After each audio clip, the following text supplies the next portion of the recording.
जो भी होता है घटनाक्रम वो रचता स्वयं विधाता है। कि जो भी होता है घटनाक्रम वो रचता स्वयं विधाता है। आज मिले जो दंड वही कल पुरस्कार बन जाता है। हेलो दोस्तों, कैसे हो आप सब।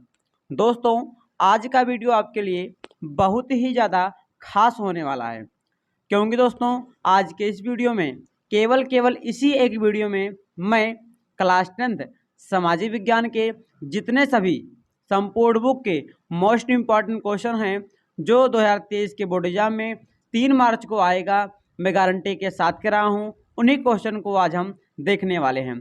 तो दोस्तों आपसे रिक्वेस्ट है, आप वीडियो में अंत तक बने रहिएगा और सभी क्वेश्चन को अच्छे से लिख लीजिएगा।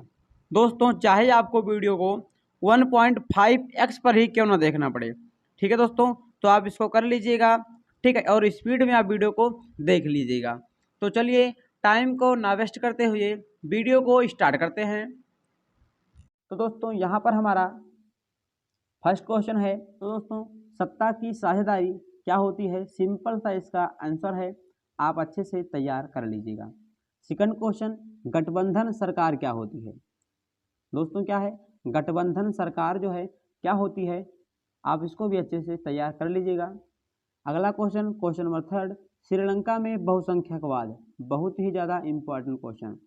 श्रीलंका में बहुसंख्यकवाद के बारे में आपको अच्छे से पढ़ लेना है, ठीक है। क्वेश्चन नंबर फोर, संघवाद का अर्थ एवं विशेषता, ठीक है। संघवाद का क्या अर्थ होता है, उसका डिफिनेशन और उसकी विशेषता आपको अच्छे से दोस्तों पढ़ के जाना है, आएगा आपकी बोर्ड एग्जाम में। क्वेश्चन नंबर 5, विकेंद्रीकरण क्या होता है। दोस्तों इंपॉर्टेंट है आपके बोर्ड एग्जाम के लिए, सभी क्वेश्चन दोस्तों बहुत ही ज़्यादा इंपॉर्टेंट है, तो आपसे रिक्वेस्ट है आप सभी क्वेश्चन को अच्छे से तैयार कर लीजिएगा। क्वेश्चन नंबर 6 दोस्तों, केंद्र एवं राज्य के मध्य शक्तियों का बंटवारा, ठीक है दोस्तों, केंद्र और राज्य के मध्य में शक्तियों का कुछ बंटवारा है, जैसे कि दोस्तों केंद्र सूची, राज्य सूची, समवर्ती सूची, इसको आप पढ़ लीजिएगा, ठीक है दोस्तों। क्वेश्चन नंबर 6 है, केंद्र एवं राज्य के मध्य शक्तियों का बंटवारा, ठीक है, जो केंद्र सरकार है और राज्य सरकार है उनके बीच में शक्तियों का बंटवारा किया गया है, उसको आप अच्छे से पढ़ लीजिएगा। जैसे केंद्र सूची, राज्य सूची, समवर्ती सूची, इसके बारे में आप तैयार कर लीजिएगा कि कौन सी सूची किसके अंतर्गत आती है, ठीक है। क्वेश्चन नंबर 7, स्थानीय स्वशासन क्या होता है, इंपॉर्टेंट क्वेश्चन है। क्वेश्चन नंबर 8, सामाजिक विभाजन क्या है, इसको भी आप पढ़ लीजिएगा। अगला क्वेश्चन दोस्तों, क्वेश्चन नंबर 9, सांप्रदायिकता लोकतंत्र, क्या दोस्तों, सांप्रदायिकता लोकतंत्र क्या होता है, आप पढ़ लीजिएगा। क्वेश्चन नंबर 10, दबाव समूह एवं राजनीतिक समूह में अंतर बताइए, बहुत ही ज़्यादा इंपॉर्टेंट है आपके बोर्ड एग्जाम के लिए, ठीक है, कि दबाव समूह और राजनीतिक समूह में क्या अंतर है। दोस्तों अगला है नेपाल में लोकतंत्र, इसको आप पढ़ लीजिएगा।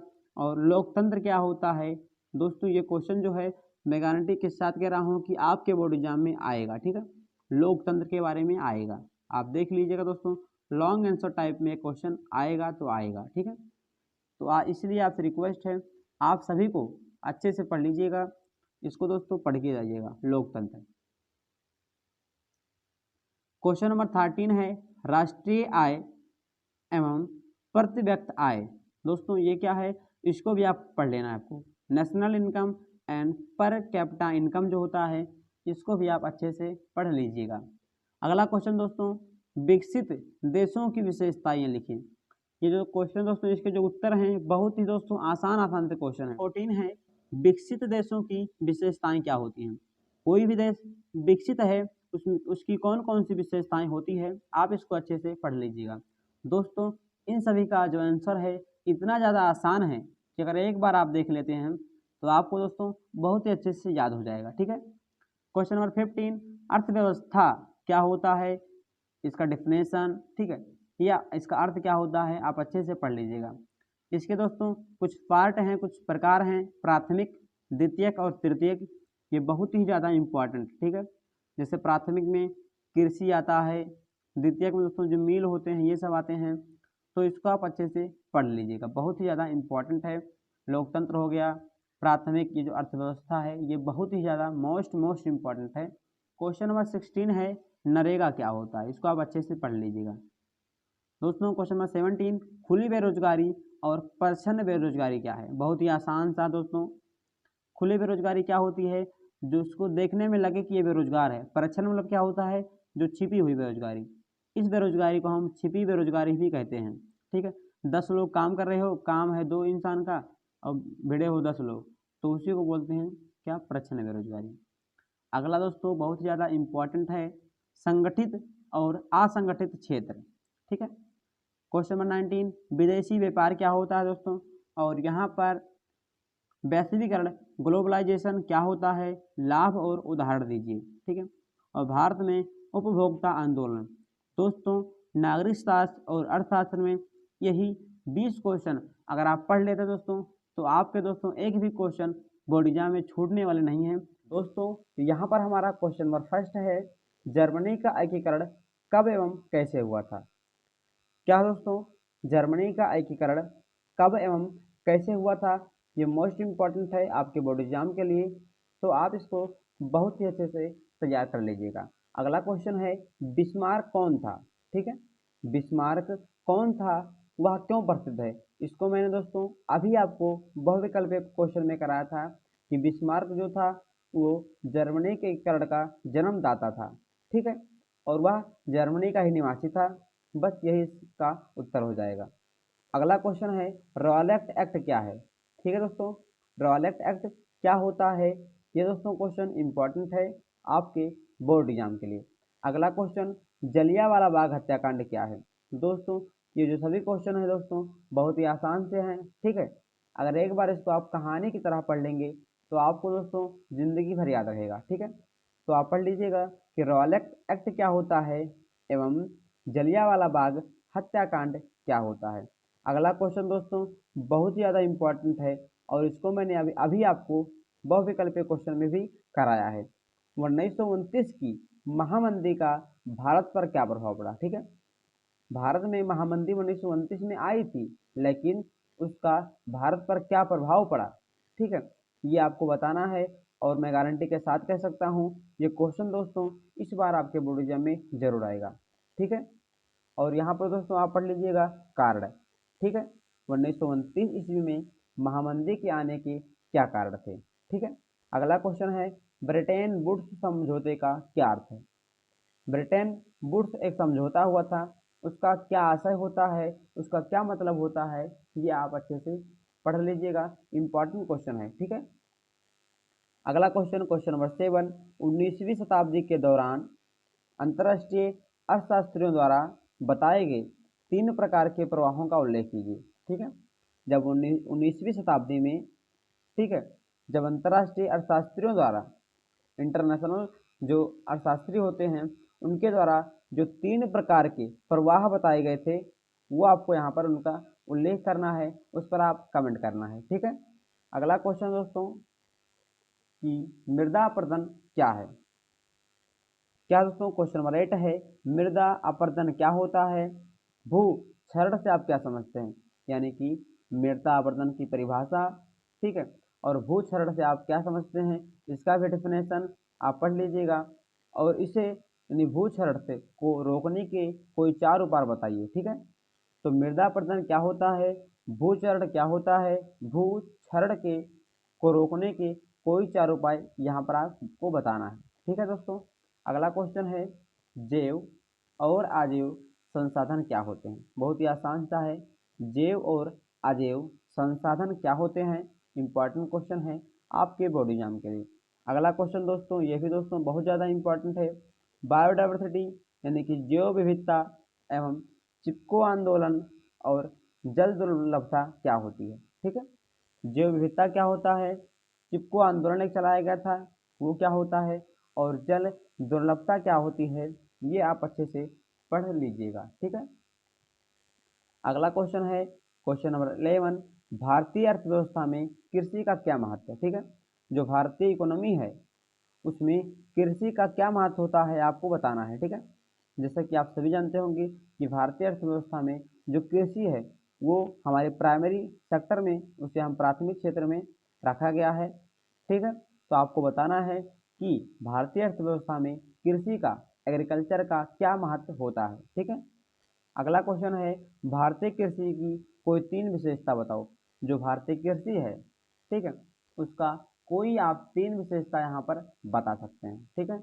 अगला क्वेश्चन दोस्तों इंपॉर्टेंट क्वेश्चन है, गन्ना एवं चावल की खेती के लिए उपयुक्त परिस्थितियों का वर्णन करो। इसका मतलब ये है कि गन्ना को उगाने के लिए और चावल को उगाने के लिए, ठीक है, सबसे अच्छी परिस्थिति कौन सी हो सकती है।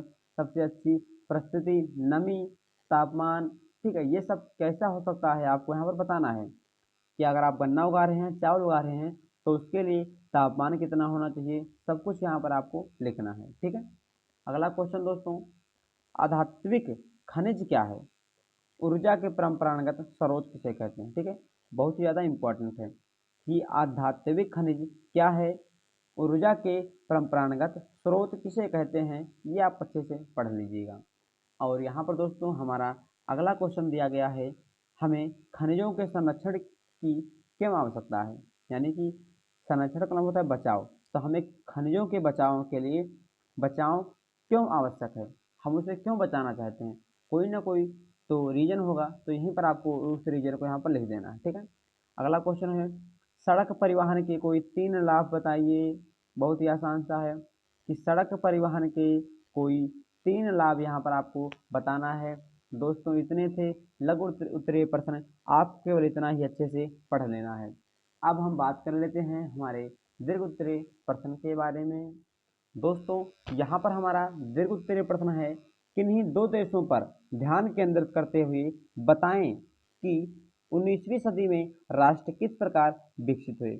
यानी कि आपको किसी भी 2 देश को ले लेना है, ठीक है, और उससे बताना है कि 19वीं सदी में राष्ट्र किस प्रकार विकसित हुए थे, वही आपको यहाँ पर लिख देना है। वो भी दोस्तों दीर्घ उत्तरीय प्रश्न है, तो आपको अच्छे से तैयार करना होगा। अगला क्वेश्चन है, फ्रांस की क्रांति कब हुई थी।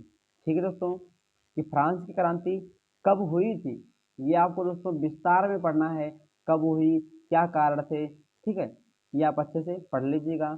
बहुत ही ज़्यादा इम्पोर्टेंट क्वेश्चन है आपके बोर्ड एग्जाम 2023 के लिए।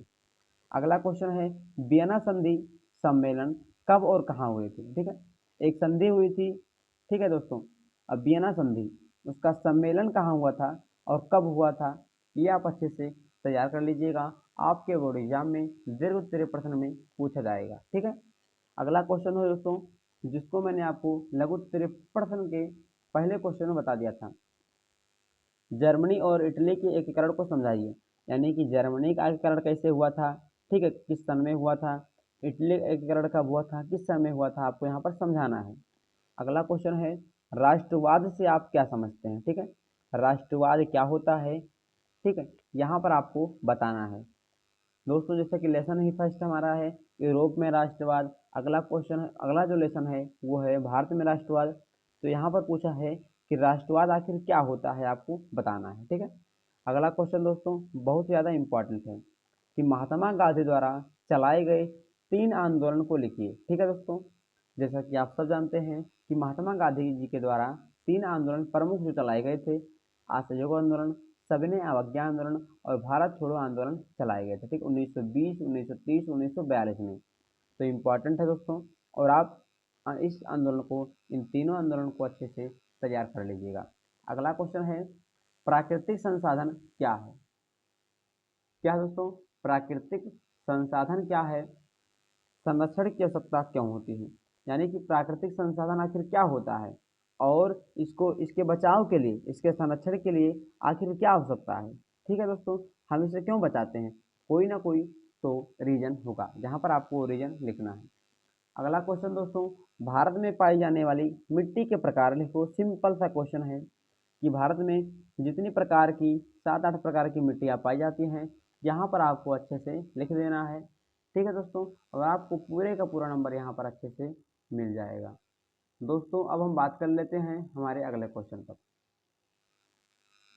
अगला क्वेश्चन है दोस्तों, भारत में कृषि की प्रमुख समस्याओं को लिखिए। यानी कि भारत में जो लोग कृषि कर रहे हैं उसकी प्रमुख समस्याएं क्या हैं, ठीक है, उनको कौन कौन सी समस्याएं का सामना करना पड़ता है, यहाँ पर आपको लिखना है। बहुत ही आसान से दोस्तों, इसको आप बना कर भी अच्छे से लिख सकते हैं कि भारत में कृषि की प्रमुख समस्याएं क्या हैं आपको लिखना है। अगला क्वेश्चन है वैश्वीकरण पर एक टिप्पणी लिखिए। ठीक है दोस्तों, वैश्वीकरण क्या होता है, ठीक है, आपको यहाँ पर बताना है। जैसा कि आप सब जानते हैं एलपीजी रिफॉर्म्स हुए थे 1991 में। ठीक है, तो यहाँ पर दोस्तों तीन थे, एलपीजी, लिबरलाइजेशन, प्राइवेटाइजेशन और ग्लोबलाइजेशन। तो यहाँ पर आपको बताना है ग्लोबलाइजेशन क्या होता है दोस्तों, आसान सा है। और 1991 में रिफॉर्म्स बदलाव हुए थे, उसी के तहत आपको ये पढ़ लेना है। बहुत ही ज़्यादा इम्पोर्टेंट है आपके एग्जाम के लिए। अगला क्वेश्चन है भारत की मुख्य फसलों पर एक टिप्पणी लिखिए। भारत की मुख्य फसलें कौन कौन सी हैं यहाँ पर आपको बताना है। बहुत ही सिंपल सा क्वेश्चन है, आसान सा क्वेश्चन है। ठीक है, कोई भी फसल आप यहाँ पर ले सकते हैं जो भारत में मुख्य फसलें के रूप में जानी जाती हैं। अगला क्वेश्चन है लौह अयस्क के वितरण पर प्रकाश डालिए। वितरण माने मतलब बंटवारा, जो लौह अयस्क जो प्राप्त होते हैं, ठीक है, उसके वितरण के लिए उसके वितरण पर आपको प्रकाश डालना है। ठीक है, कि लौह अयस्क कहाँ कहाँ से मिलता है, किस तरह से, खान का नाम क्या है, ठीक है, वही आपको यहाँ बताना है। अगला क्वेश्चन है भारत में सौर ऊर्जा का भविष्य उज्जवल क्यों है। जो भारत में, हमारे देश में जो सौर ऊर्जा का जो भविष्य है इतना उज्जवल क्यों है, यहाँ पर आज आधा जा होगा। ठीक है, उज्जवल क्यों है। अगला क्वेश्चन है परिवहन एवं संचार के किसी प्रमुख साधनों को लिखिए। जो परिवहन होते हैं तो संचार का जो माध्यम है, ठीक है, परिवहन का मतलब जैसे कि आप एक स्थान से दूसरे स्थान पर जाते हैं, परिवहन हो गया। संचार का मतलब क्या होता है, तो जब आप, ठीक है, फोन पे बात करते हैं, संचार हो गया। तो इसके प्रमुख कुछ ना कुछ प्रमुख साधन होंगे, यही आपको लिखना है यहाँ पे। अगला क्वेश्चन है दोस्तों जो टिप्पणी में आपसे पूछेगा, स्वर्णिम चतुर्भुज क्या होता है, राष्ट्रीय राजमार्ग क्या होता है और राज्य राजमार्ग क्या होता है, इस पर आपको टिप्पणी लिखना है। दोस्तों ये थे सभी बहुविकल्पीय क्वेश्चन और अति लघु उत्तरीय प्रश्न, दीर्घ उत्तरीय प्रश्न, जितने सभी आपके बोर्ड एग्जाम के लिए बहुत ही ज़्यादा इम्पोर्टेंट है। ठीक है दोस्तों, तो मैंने इसमें संपूर्ण बुक के बहुत ज़्यादा इम्पोर्टेंट जो बहुविकल्पीय क्वेश्चन है उसको बता दिया है, और हिस्ट्री और ज्योग्राफी के जो सबसे ज़्यादा इम्पोर्टेंट है उसको बता दिया है। आशा करता हूँ कि आपको वीडियो अच्छा लगा हो। वीडियो अच्छा लगा होगा तो वीडियो को लाइक कर दीजिएगा, दोस्तों में शेयर कर दीजिएगा, एवं ऐसे ही बेहतरीन वीडियो को पाने के लिए चैनल को सब्सक्राइब कर दीजिएगा। फिर मिलेंगे अगले वीडियो में, तब तक के लिए जय हिंद, वंदे मातरम।